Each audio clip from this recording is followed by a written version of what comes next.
A coach at Presbyterian, Lonnie McMillan, was talking with the media. Clemson and Presbyterian always played back in those days, and Lonnie, in an answer to one of the questions, said, "Yeah, we're going to Death Valley." And they stopped him and said, "What do you mean Death Valley?" He said, "Well, we're going to Clemson. We always get killed when we go to Clemson, so it's Death Valley." Tell us a little bit about Howard's Rock here behind us. There was a fellow named S.C. Jones who brought the rock back to Coach Howard from the Death Valley in California and said, "Here's a rock from Death Valley in California to Death Valley in Clemson Memorial Stadium." And Coach Howard said, "Well, that's nice." And it sat in his office for 2 years.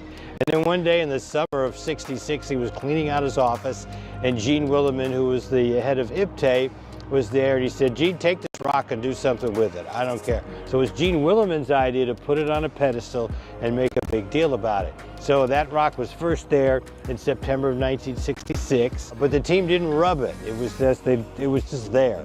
But in 1967, Coach Howard got the idea to have the team rub Howard's Rock, and he turned it into a pregame speech, and he said, "If you're not going to give 110%, don't rub my rock. But if you are, rub it, and it's going to bring you mystical powers." Well, the first time you do it, I would kind of take it a little slow, because you'll see it's a pretty drastic vertical and run. Undulating. I didn't know there was going to be dips and hills. Right, and you're right, and there's a little hill there just before you get to the end of it, so some of the players like to jump off of. I wouldn't recommend doing that the first time either. Well, that's enough chit chat, guys. Let's hit this hill. Let's run down the hill like Clemson does. Let's go.